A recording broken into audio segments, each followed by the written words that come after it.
Hello Khatu Shyam के भक्तों, welcome back to my spiritual blog.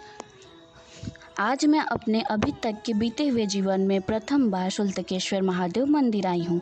तो चलिए चलते हैं और मेरे इस ब्लॉग के द्वारा आप भी इस मंदिर के दर्शन करिए। तो मैं सबसे पहले मंदिर परिसर में प्रवेश करती हूँ और सीढ़ियों से उतरकर गंगा जी के पानी में थोड़ा सा डरते डरते प्रवेश करती हूँ।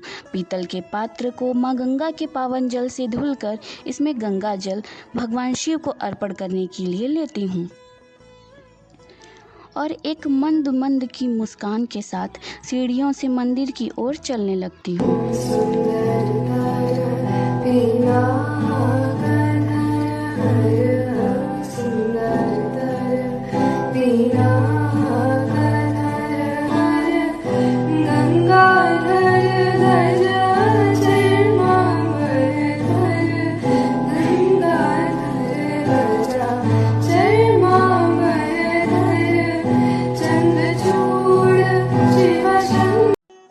फूलों की डलियां लिए हुए और गंगा जल से भरा हुआ ये पात्र लेकर मैं महादेव जी के मंदिर में प्रवेश करती हूँ। प्रवेश करने के पश्चात ही मैं महादेव जी को गंगा जल अर्पण करती हूँ और अपने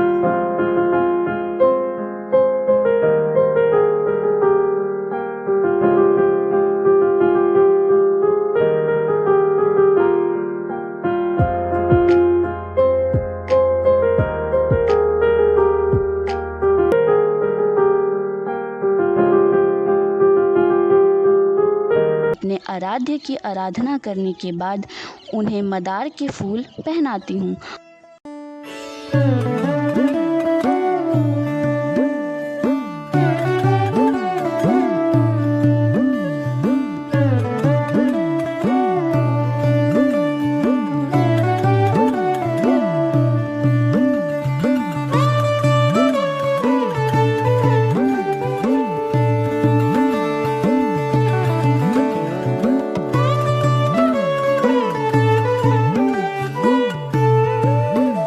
और फिर मैं गौरी जी को भी फूलों की माला चढ़ाकर उनकी आराधना करती हूँ और आशीर्वाद लेती हूँ।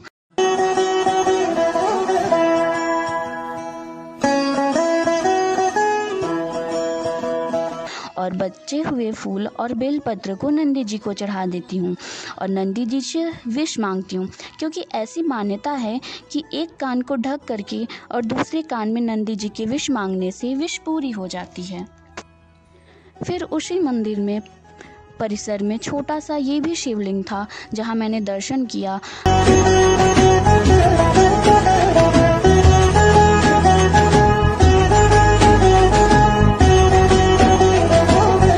फिर मैं बहुत ज़्यादा कंफ्यूज हो गई थी क्योंकि मैं यहाँ पहली बार आई थी।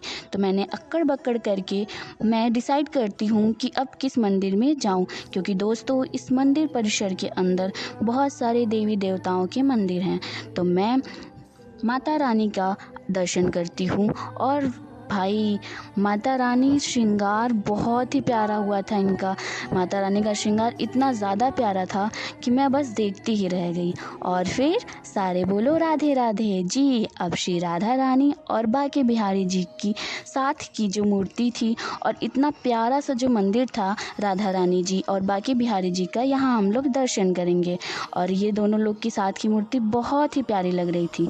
फिर इनका दर्शन आशीर्वाद लेने के बाद और एट द एंड गाइस हम लास्ट में मंदिर है श्री राम जानकी जी का, वहाँ पे दर्शन करेंगे। हाँ, श्री राम जी और जानकी माता का, और साथ में लक्ष्मण जी भी वहाँ विराजमान होते हैं।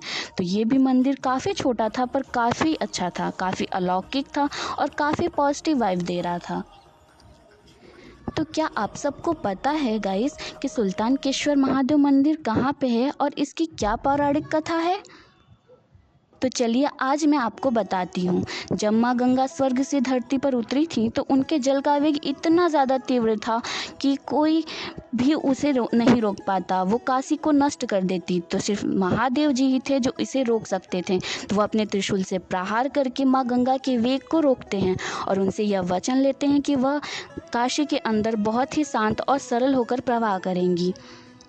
और फिर यहीं से माँ गंगा उत्तर वाहिनी होकर काशी में प्रवेश करती हैं।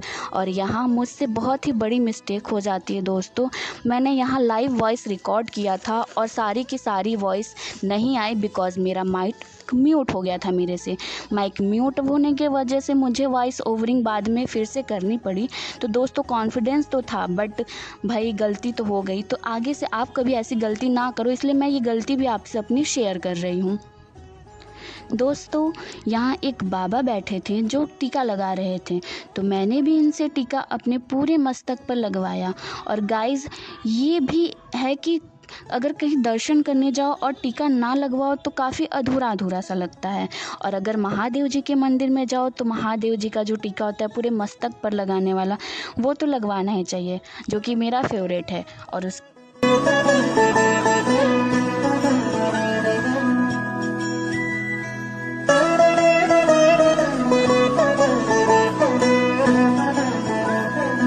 के बाद हम उस टीके को लगवा कर बाबा जी से आशीर्वाद लेते हैं और फिर उनसे भी पूछते हैं कि उनको क्या पता है इस टेम्पल के पौराणिक कथा के बारे में, क्या ये सारी बातें सच हैं, क्या आप भी कुछ इसके बारे में जानते हैं। तो वो भी मुझसे बताते हैं। और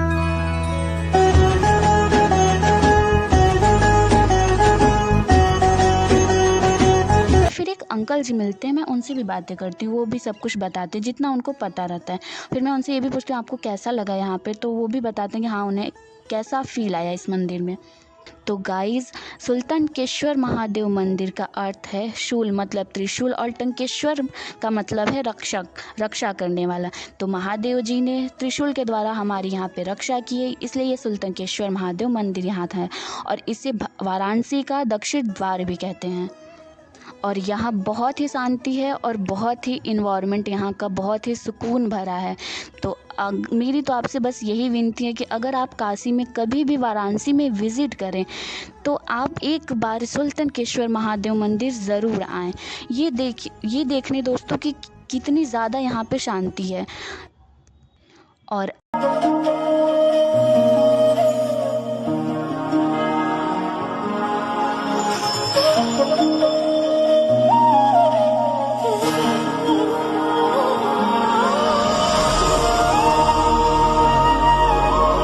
अगर आपको मेरा ये ब्लॉग पसंद आया गाइस तो आप इसे ज़्यादा से ज़्यादा शेयर करें, लाइक करें और मैं आगे भी ऐसे ब्लॉग्स बनाऊं तो मुझे कमेंट करें। And thank for watching, see you in next blog.